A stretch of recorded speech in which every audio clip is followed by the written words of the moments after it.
إن الحمد لله نحمده ونستعينه ونستغفره ونعوذ بالله من شرور أنفسنا ومن سيئات أعمالنا من يهده الله فلا مضل له ومن يضلل فلا هادي له وأشهد أن لا إله إلا الله وحده لا شريك له وأشهد أن محمدا عبده ورسوله صلوات ربي وسلامه عليه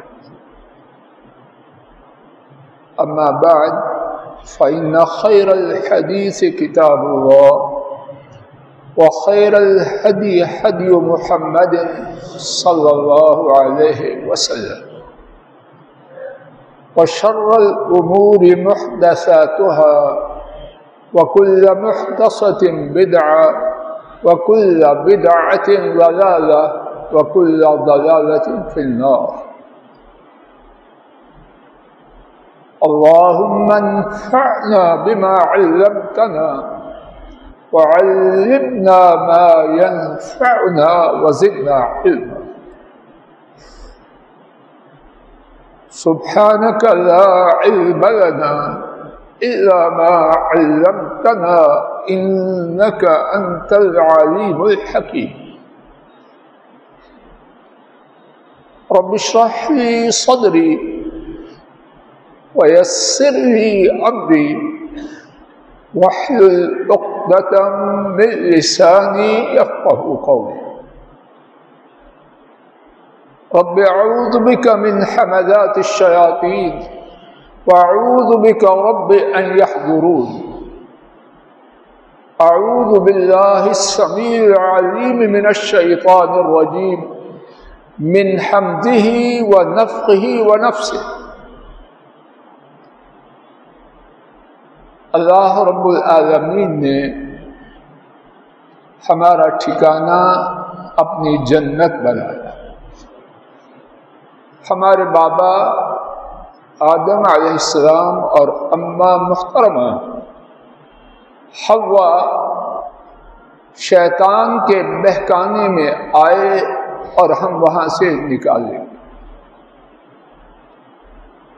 اب آنے کے بعد ہمارا امتحان شروع ہوا اور ہماری منزل ہمارا گھر اللہ کی جنت ہے. کیسے پہنچے اس کے لیے رب العالمین نے اپنی کتاب کو نازل فرمایا. وہ کتاب جو ہمیں جنت میں جانے کی راہ بتلاتی ہے. سورہ بنی اسرائیل آیت کریمہ نمبر 9 رب العالمین نے فرمایا ان هذا القرآن یہدی للتی ہی اقوم.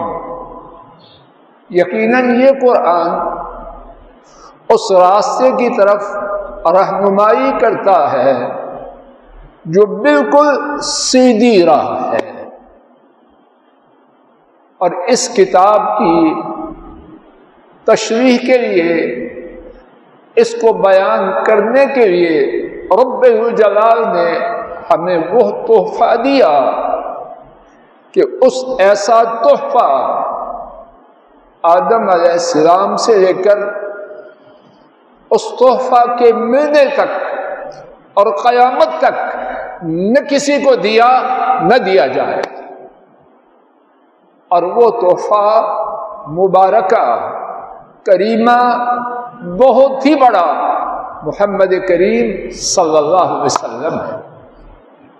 وہ تحفہ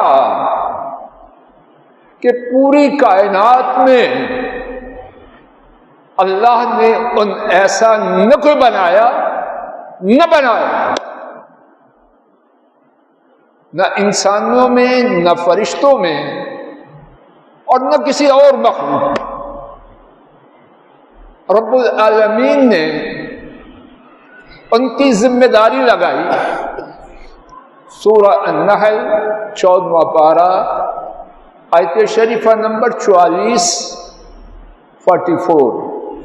وَأَنزَلْنَا إِلَيْكَ الذِّكْرَ لِتُبَيِّنَ لِلنَّاسِ مَا نُزِّلَ إِلَيْهِمْ وَلَعَلَّهُمْ يَتَفَكَّرُونَ، اور ہم نے آپ کی طرف اس ذکر کو یعنی قرآن کریم کو نازل کیا تاکہ توجہ فرمانا آپ اسے لوگوں کے لیے بیان کریں اور شاید کہ وہ غور و فکر کریں۔ اور ہمارے نبی کریم صلی اللہ علیہ وسلم قرآن کریم میں 4 مقامات پر سورہ البقرہ میں آیت کریمہ نمبر 129 میں 29، آیت کریمہ 151 میں، سورہ آل عمران آیت کریمہ 164 میں 164، سورہ الجمعہ 28واں پارہ دوسری آیت کریمہ میں رب العالمین نے ہمارے نبی کریم صلی اللہ علیہ وسلم وہ جس مقصد کے لیے آئے اس کو ان 4 آیات میں بیان فرمایا۔ سورتوں کے نام اور آیات ذکر کی ہیں، ادرہ نوازش حضرات و خواتین گھروں میں جا کے ضرور دیکھ لیں، اور نمبر میں غلطی ہو تو میرے بیٹوں کو بتلا دیں، وہ مجھے بھی بتلا دیں۔ سورہ البقرہ آیت کریمہ 129 میں خلیل الرحمن علیہ السلام ان کی دعا کا ذکر ہے، التجا کرتے ہیں رب کریم سے میری نسل میں ان میں سے ایسے رسول بھیجیے آیات کی تلاوت کریں، اس کی آیات قرآن کریم کتاب و حکمت کی، کتاب و سنت کی تعلیم دیں اور ان کا تزکیہ کریں۔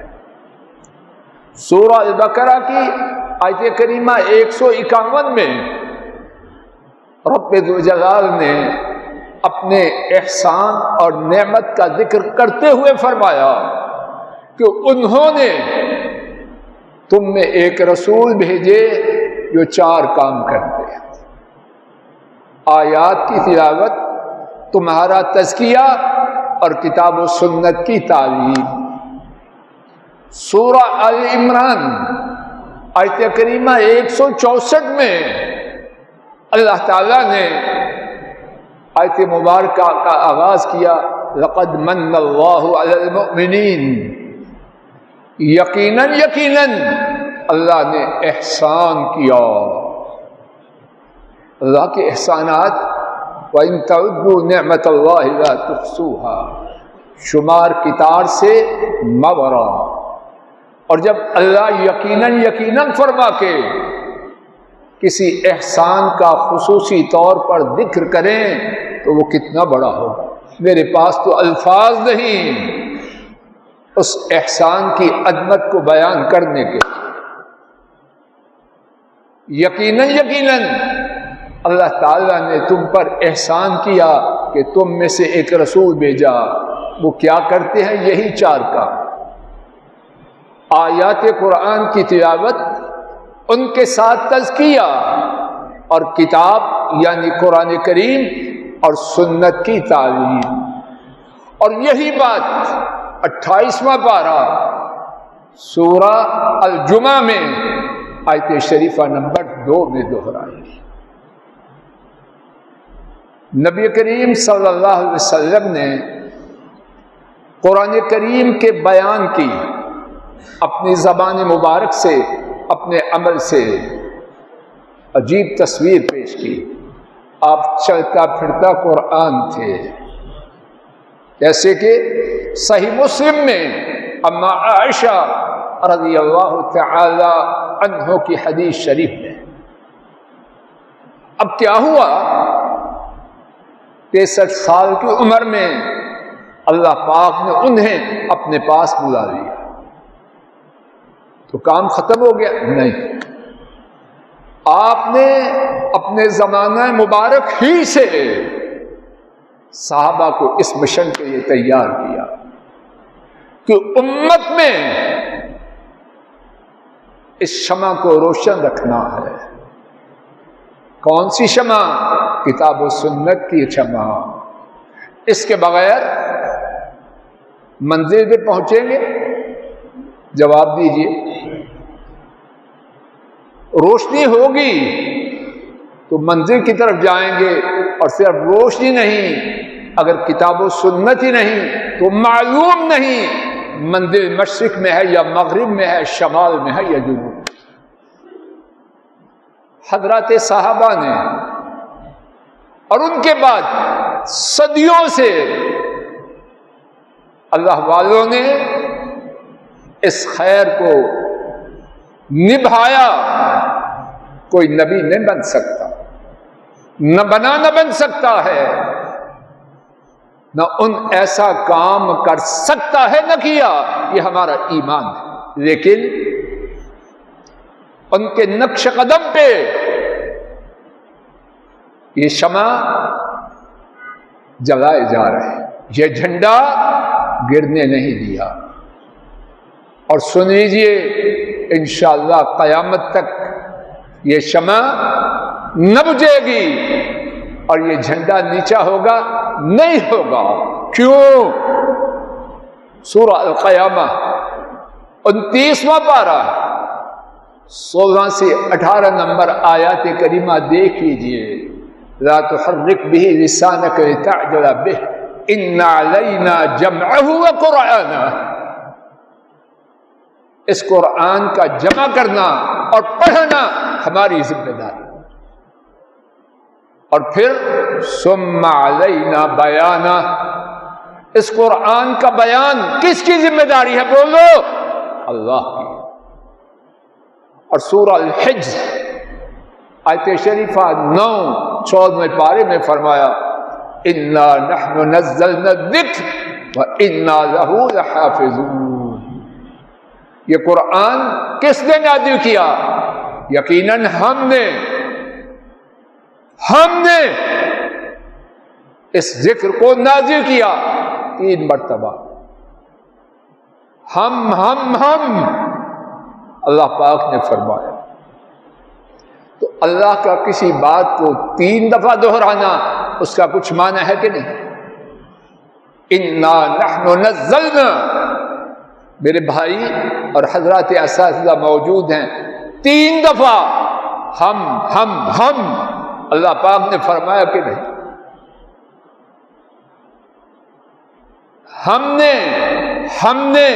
ہم نے اس ذکر کو، قرآن کو نازل کیا، اور یقیناً ہم اس ہی کی یقیناً حفاظت کرنے والے۔ تو یہ شمع بجھ سکتی ہے، یہ چراغ گل ہو سکتا ہے۔ شمع بجھانے والے آئے، چراغ کو گل کرنے والے آئے، ان کا نام و نشان اللہ نے مٹا دیا۔ یہ شمع روشن ہے اور قیامت تک روشن ہے۔ اب اس شمع کے جلانے والے کہاں ہیں؟ حضرات و خواتین، اللہ کے لیے توجہ کریں، کوئی ساتھی سر کو نیچا نہ کرے۔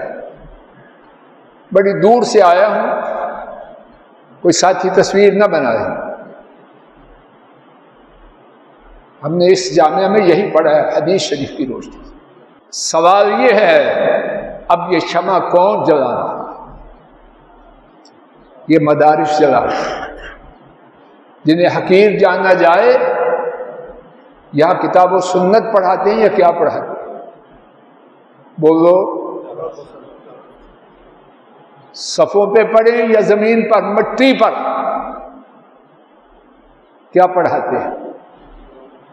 قرآن و سنت یا قرآن و سنت کو سمجھانے والے علوم؟ اس مسجد میں اللہ کے فضل و کرم سے بے تفسیر بیضاوی پڑھی۔ اس مسجد میں اللہ کے فضل و کرم سے جامعہ ترمذی پڑھی۔ اس مسجد کے ساتھ والے کمرے میں جو اب مسجد کا حصہ ہے، شیخ الحدیث مولانا عبدالحمید رحمہ اللہ سے صحیح مسلم پڑھی، اور اس سے آگے شیخ الحدیث حافظ عبد المنان، ان کا کمرہ جو اب مسجد میں ہے، ان سے بہت زیادہ کتابیں اسی مسجد میں، اور جو اس مسجد میں پایا وہ اور کہیں نہیں پایا۔ کیا شان ہے یہاں کی پڑھائی کی، دلائل کا پہاڑ ہے، میں نہ کہہ رہا، اس کے بیان کرنے کا حق کیسے ادا کروں؟ آئیے چند ایک قطرے بہوالا، اور انشاءاللہ کوئی بات کچی نہ ہو۔ ہم نے جو پڑھا ہے اپنے اساتذہ سے، اہل حدیث علماء سے، ہم کچی بات نہیں مانتے۔ جب دین پکا ہے تو دلیل کچی کی ہوں؟ سماعت فرمائیے، امام ترمذی حضرت انس رضی اللہ تعالی عنہ سے روایت کرتے ہیں، من خرج فی طلب العلم فهو فی سبیل اللہ حتی یرجع، جو شخص علم کے سیکھنے کے لیے نکلا، کون سا علم؟ کتاب و سنت کا۔ یہ مراد الجبرا geometry, physics chemistry, biology botany وہ نہیں۔ اور کوئی یہ نہ سمجھے ہم ان علوم کا پڑھنا حرام سمجھتے ہیں، ہمارے نزدیک ان علوم کا پڑھنا فرض کفایہ، لیکن نمبر 2 ہے، نمبر 1 نہیں۔ نمبر 1 کتاب و سنت۔ تو یہاں بات کس کی ہے؟ کتاب و سنت کی۔ توجہ فرمائیں، جو شخص علم کے طلب کرنے کے لیے نکلا وہ اللہ کی راہ میں جہاد میں ہے،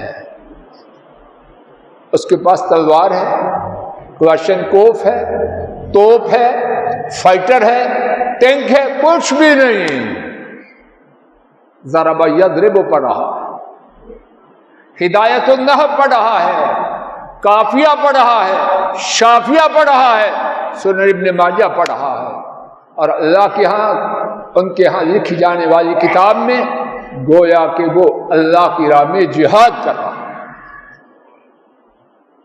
چھوٹی بات ہے عبداللہ؟ امام طیبی مشکات کی شرح میں خود فرماتے ہیں کہ اس طالب علم کو مجاہد کے برابر کر دینا کیوں ہے؟ توجہ فرمائیے، انہوں نے 4 اسباب بیان کیے۔ فی احیاء الدین، اس علم کے پڑھنے میں دین کو زندہ کرنا۔ اللہ کے دشمن دین کو زندہ کرنا چاہتے ہیں، بولتے نہیں، روزے سے اونچی بول، تو جو ان کے نقش قدم پہ چلے اس کو چاہیے اپنے طرز عمل کا جائزہ۔ فرمایا فی احیاء الدین، اس علم میں، اس کے سیکھنے میں دین کو زندہ کرنا۔ نمبر 2 وَإِذْلَالُ الشَّيْطَانِ، اس کے سیکھنے میں شیطان کو ذلیل کرنا ہے۔ وَإِتْعَابُ النَّفْسِ، اور تیسری بات اس میں اپنے نفس کو تھکانا ہے۔ اگر مجاہد اپنے نفس کو پیش کرتا ہے تو یہ ضرب یضرب پڑھنے والا، ابن ماجہ پڑھنے والا، یہ بھی اپنے دماغ کو ہلا دیتا ہے۔ سوتے ہوئے اس کا دماغ چلتا ہے ضرب یضرب۔ اور چوتھی بات وَكَسْرُ الْهَوَى وَاللَّذَّةِ، اس علم کے سیکھنے میں اپنی خواہش کو توڑنا ہے، لذت کو مڑوڑنا ہے۔ دنیا کہاں جا رہی ہے؟ اور یہ اللہ کا غلام کس کام میں ہے؟ لوگ بے وقوف کہتے ہیں تو کہتے رہیں، کوئی پرواہ نہیں۔ مزید سماعت فرمائیے، امام مسلم حضرت ابو ہریرہ رضی اللہ تعالی عنہ سے روایت کرتے ہیں، نبی کریم صلی اللہ علیہ وسلم نے فرمایا، من سلک طریقا یلتمس فیہ علما سہل اللہ لہ طریقا الی الجنہ۔ جو شخص کسی راستے میں چلا علم کو تلاش کرتے ہوئے، اللہ تعالیٰ اس کے لیے جنت کی راہ کو آسان کر دے۔ حافظ ابن حجر فرماتے ہیں یہ جنت کی راہ کا آسان ہونا دو طرح سے ہے۔ ایک یہ ہے کہ جو علم دین کا سیکھنے کے لیے اس راہ پہ آتا ہے، اللہ اسے ایسے اعمال کی توفیق عطا فرماتے ہیں کہ اللہ کے فضل و کرم سے جنت میں پہنچ جاتا ہے۔ اور دوسرا معنی، اللہ اپنے فضل و کرم سے اس عمل کی وجہ سے اسے کہاں پہنچائیں گے؟ اپنی جنت میں پہنچا دیں۔ اسی بارے میں تیسری حدیث امام ابو داؤد اور امام ابن ماجہ نے حضرت ابو الدرداء رضی اللہ تعالی عنہ سے روایت کیا، نبی کریم صلی اللہ علیہ وسلم نے فرمایا، وَإِنَّ الْمَلَائِكَةَ لَتَضَعُ أَجْنِحَتَهَا رِضًا لِطَالِبِ الْعِلْمِ أَوْ كَمَا قَالَ صَلَوَاتُ رَبِّي وَسَلَامُ عَلَيْهِ۔ ارشاد فرمایا، جو علم کو طلب کرنے والا ہے، فرشتے، کون سے فرشتے؟ نورانی فرشتے، گناہوں سے پاک فرشتے، اپنے پروں کو اس کے لیے بچھا دیتے ہیں۔ حضرات محدثین قرطبی، حافظ ابن حجر، ملا علی قاری اور طیبی نے اس بارے میں جو لکھا، انہوں نے متعدد معانی لکھے، میرے ساتھ شمار کر لیجیے۔ پہلا معنی کہ فرشتے اس طالب علم کے لیے پھٹے کپڑے ہیں تو پھٹے سائیکل، غریب ہے تو کچھ نہیں، شدید سردی میں ٹوٹی ہوئی جوتی میں ہے، پھٹے پرانے کپڑوں میں کچھ نہیں، اللہ کے نورانی فرشتے اس کے لیے تواضع کرتے ہیں۔ دوسرا معنی، اللہ کے نورانی فرشتے ایسے بچوں، ایسے بڑوں، ایسے طالب علموں کے ساتھ بیٹھ جاتے ہیں۔ تیسرا معنی، اللہ ایسے گروہ پر اپنے فرشتوں کو جو مقرر کیا ہے وہ اپنے پروں سے سایہ کر دیتے ہیں۔ چوتھا معنی، اللہ کے نورانی فرشتے معاملات میں ان کے ساتھ تعاون کرتے ہیں۔ اور پانچواں معنی، اللہ کے نورانی فرشتے ان کے لیے دعائیں کرتے ہیں، یا اللہ اپنے ان بندوں پہ رحم فرما، ان کے گناہوں کو معاف فرما۔ چوتھی بات، یہ فرشتے کہاں تک ہوتے ہیں؟ امام طبرانی صفوان بن عسال المرادی رضی اللہ عنہ سے روایت کرتے ہیں۔ صفوان بن عسال المرادی رضی اللہ عنہ سے روایت کرتے ہیں، بیان کرتے ہیں، میں نبی محترم صلی اللہ علیہ وسلم کے پاس حاضر ہوا، آپ ایک سرخ رنگ کی چادر پر ٹیک لگائے ہوئے تشریف فرما تھے۔ میں نے عرض کیا اے اللہ کے رسول صلی اللہ علیہ وسلم، میں علم لینے کے لیے آپ کے پاس حاضر ہوا ہوں، اب سماعت فرمائیے کیا شان ہے اس کی۔ شاید اجنبی آدمی، پردیسی آدمی، لیکن کیوں آیا ہے؟ علم کو طلب کرنے کے لیے۔ سید الاولین والآخرین فرماتے ہیں مرحبا بطالب العلم، علم کے طلب کرنے والے کے لیے خوش آمدید۔ کون؟ کسی خوش آمدید کہہ رہا ہوں۔ اللہ کی خدائی میں اللہ کے بعد سب سے بڑے ایک طالب علم کو خوش آمدید کہہ رہا۔ اور پھر اس کے بعد فرمایا یقیناً طالب علم فرشتے اسے اپنے گھیرے میں لے لیتے ہیں،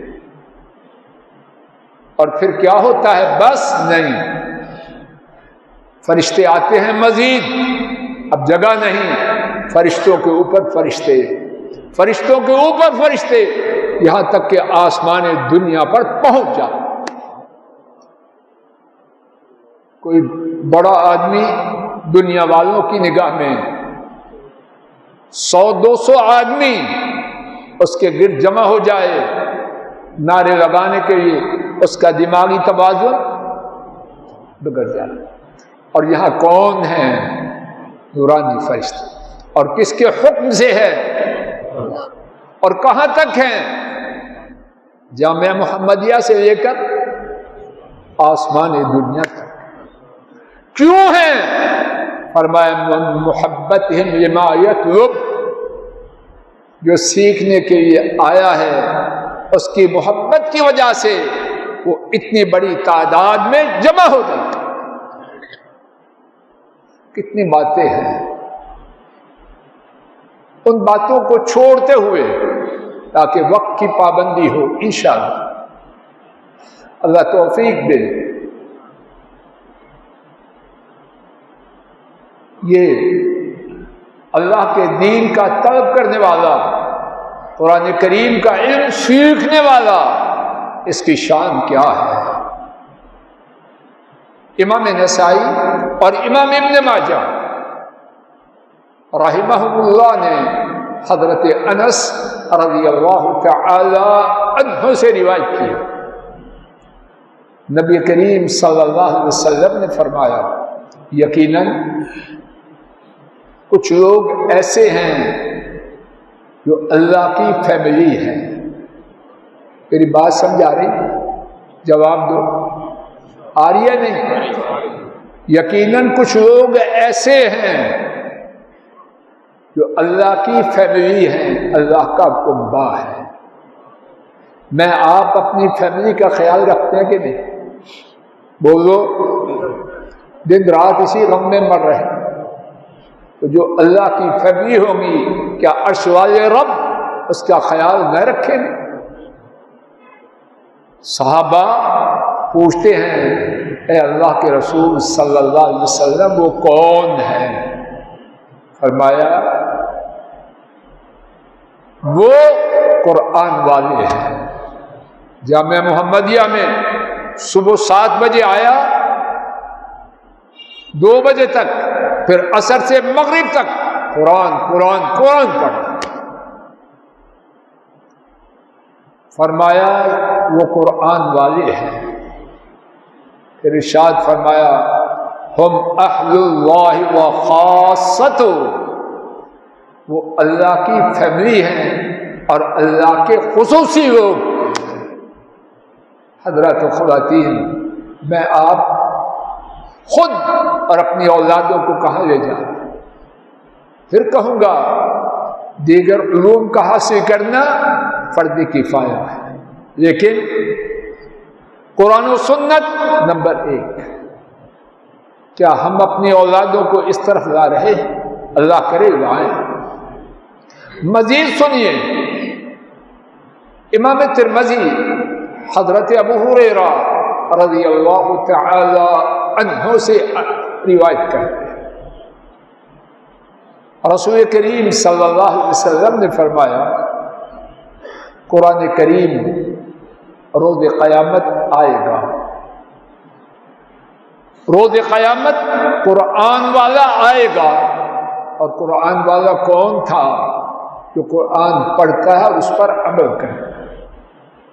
سلف صالحین کے ہاں صحابہ اور ان کے بعد والے زمانوں میں بے عمل قرآن والا نہ تھا۔ قاری قرآن کون تھا؟ جو قرآن کی تلاوت بھی کرے اور اس پر عمل بھی کرے۔ فرمایا قرآن والا آئے گا، قرآن کریم اس کے بارے میں سفارش کرے گا۔ 3 سفارشیں کرے گا۔ نمبر 1، اے اللہ اسے پہنائیے، اللہ اسے عزت کا تاج پہنا دے۔ تاج ہو جنت کا اور ہو عزت کا تاج، وہ کیسا ہو؟ حدیث شریف میں ہے جنت میں ایک خاتون کا دوپٹہ دنیا اور دنیا کی تمام چیزوں سے زیادہ قیمتی ہوگا۔ تو قرآن والے کے سر پر قرآن کریم کی فرمائش پر اللہ جو عزت کا تاج رکھیں گے اس کی شان کیا ہوگی؟ کوئی بیان کر سکتا؟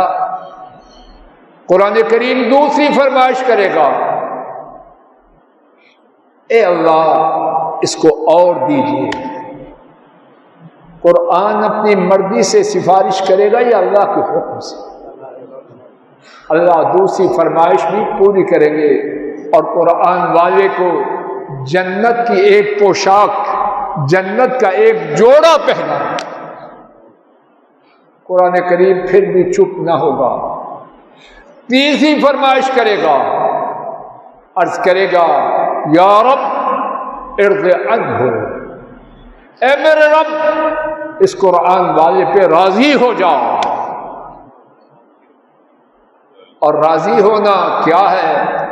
سورہ التوبہ آیت کریمہ 72، ورضوان من اللہ اکبر، اللہ کا راضی ہونا جنت سے بھی بڑی بات۔ تو کیا ہوگا؟ نبی کریم صلی اللہ علیہ وسلم نے فرمایا فَيَرْضَىٰ عَنْ، اللہ اس سے راضی ہو جائے۔ اور ترمذی میں ابن عمرو رضی اللہ عنہما کی روایت میں ہے نبی کریم صلی اللہ علیہ وسلم نے فرمایا قرآن والے سے کہا جائے گا اقرأ وارقع ورتل کما کنت ترتل فی الدنیا، قرآن والے پڑھو اور جنت کی منزلوں میں، جنت کے درجات میں اوپر جاؤ، اور جس طرح ترتیل سے، خوبصورتی سے دنیا میں پڑھا کرتے تھے اسی طرح پڑھو۔ اور پھر کیا فرمائیں گے؟ جہاں تک تم پڑھتے جاؤ گے جنت میں اتنی بلندیوں پہ چڑھتے جاؤ۔ مزید سماعت فرمائیے اور اسی پر پہلے خطبے کا اختتام کرتا ہوں۔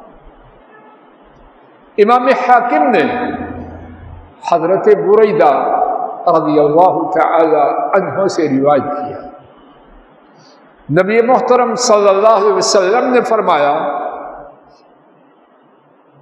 جس شخص نے قرآن کو پڑھا انگلیاں باہر نکالیے، شمار کر لیجیے، انگلیاں نکالو۔ کیا کیا؟ بولو زور سے۔ نمبر 2، اس کو سیکھا، پڑھا ویسے نہیں، غلط۔ نمبر 3، وعمل به، اور اس پر عمل کیا۔ قرآن یاد کیا، داڑھی منڈواتا ہے، شلوار فرعونوں کی طرح ہے، سگریٹ پیتا ہے، رمضان کے رمضان یا بابا کی موت پر قرآن کریم کھولتا ہے، اس کی بات یہاں نہیں ہو۔ اچھی طرح انگلیاں اونچی کری۔ جس نے قرآن کو پڑھا، اس کو سیکھا، اور نمبر 3 زور سے بولو، یہ بات میرے اور آپ سب کے سمجھنے کی اور فائدہ اٹھانے کی۔ ساجد بیٹا وہ تھک گیا، اوپر کرو، دوسرا ہاتھ بھی کھڑا کرو، تم اتنا موٹا تھا اور تھک گیا۔ جس نے قرآن کو پڑھا، اس کو سیکھا اور اس پر کیا ہوگا کیا ہوگا کیا ہوگا؟ فرمایا البسا والداہ یوم القیامہ تاجا من نور ضوءہ مثل ضوء الشمس، اس کی اماں اور ابو کو روز قیامت نور کا تاج پہنایا جائے۔ کائنات میں کسی کے پاس ایسا تاج ہے جو ملکہ برطانیہ کا تاج ہے؟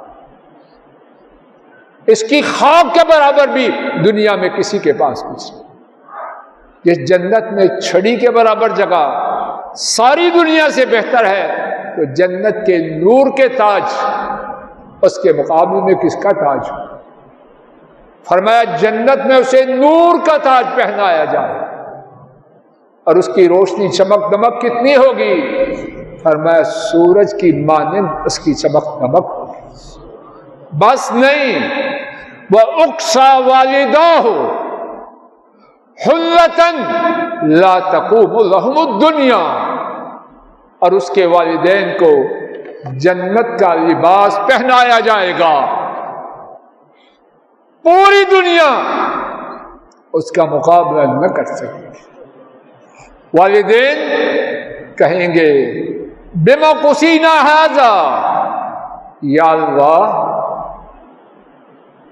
یہ جوڑے اور یہ نور کا تاج کدھر سے آیا؟ ارشاد فرمائیں گے رب العالمین بِأَخْذِ وَلَدِكُمُ الْقُرْآنَ، تمہارے بچے نے قرآن کو پکڑا تو ہم نے تمہیں قیامت کے روز نور کا تاج اور جنت کی پوشاک عطا فرمائے۔ وآخر دعوانا الحمد للہ رب العالمین۔ الحمد للہ نحمده ونستعینه ونستغفره ونعوذ باللہ من شرور انفسنا ومن سیئات اعمالنا، من يهده الله فلا مضل له ومن يضلل فلا هادي له، وأشهد أن لا إله إلا الله وحده لا شريك له، وأشهد أن محمدا عبده ورسوله صلوات ربي وسلامه عليه۔ اللهم صل على محمد وعلى آل محمد كما صليت على إبراهيم وعلى آل إبراهيم إنك حميد مجيد۔ اللهم بارك على محمد وعلى آل محمد كما باركت على إبراهيم وعلى آل إبراهيم إنك حميد مجيد۔ دل میں بہت کچھ اللہ کی توفیق سے لے کے آیا تھا، جو ٹوٹی پھوٹی بات عرض کر سکا ہوں۔ اللہ اس میں جو غلطی ہے وہ معاف کر دے، اور اگر کچھ اچھی بات ہے تو ان کی توفیق سے اسے قبول فرما۔ دوسرے خطبہ جمعہ کے بارے میں بہت کچھ تھا، لیکن میں پسند کرتا ہوں وقت کی سختی سے پابندی کی جائے، اس لیے دوسرے خطبے کا صرف ایک نکتہ عرض کیے دیتا ہوں کہ میری اور آپ کی ان مدارس کے حوالے سے کیا ذمہ داری ہے۔ پہلی بات یہ ہے کہ میں آپ قرآن و سنت کا علم سیکھنے کے لیے پوری کوشش کریں، کاروبار کریں، فیکٹری چلائیں، ملازمت کریں، ہمارا دین اس سے نہیں روکتا، لیکن اپنے اوقات میں سے کتاب و سنت سیکھنے کے لیے ضرور وقت نکالیں۔ دوسری بات، اپنی اولادوں پر ظلم نہ کریں، اپنی اولادوں پر ظلم نہ کریں۔ اس خیر سے میں ہر بات جو کہہ رہا ہوں اس کا سب سے پہلے مخاطب فضل الہی۔ میں آپ اپنی اولادوں پر ظلم نہ کریں، نمبر 2 ہی میں دنیا سے روانہ نہ ہو جائیں، نمبر 1 کی بھی فکر کریں۔ اور یہ کتنا ضروری ہے، بات سے بات بڑھتی جاتی ہے۔ میری آپ کی اولادوں کو اگر کتاب و سنت کا علم نہیں تو مجھے غسل دینا بھی موت کے وقت ان کو نہ آتا، کفن نہ پہنا سکیں گے، مولوی صاحب کو بولا، نماز جنازہ نہ آتی ہوگی۔ آپ کاروباری سمجھدار پڑھے لکھے،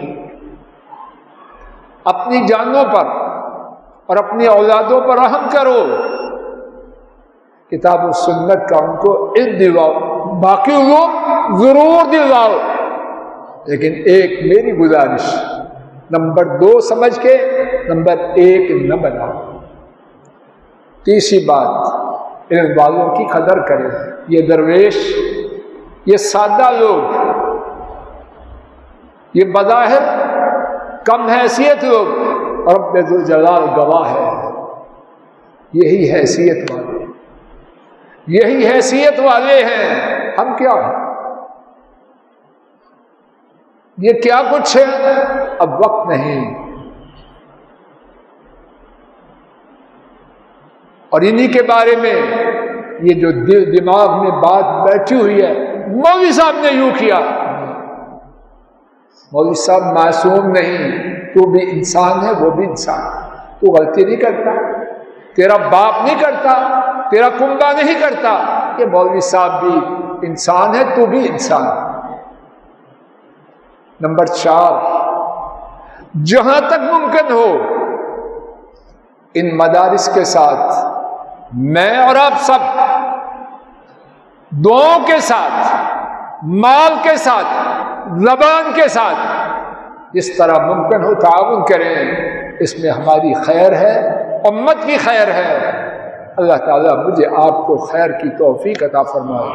اللہم صلی علی محمد وعلى آل محمد كما صليت على إبراهيم وعلى آل إبراهيم إنك حميد مجيد اللهم بارك على محمد وعلى آل محمد كما باركت على إبراهيم وعلى آل إبراهيم إنك حميد مجيد ربنا اغفر لنا ولإخواننا الذين سبقونا بالإيمان ولا تجعل في قلوبنا غلا للذين آمنوا ربنا إنك رؤوف رحيم ربنا آتنا في الدنيا حسنة وفي الآخرة حسنة وقنا عذاب النار وصلى الله تعالى على خير خلقه وعلى آله وأصحابه وأهل بيته وأتباعه إلى يوم الدين وآخر دعوانا أن الحمد لله رب العالمين.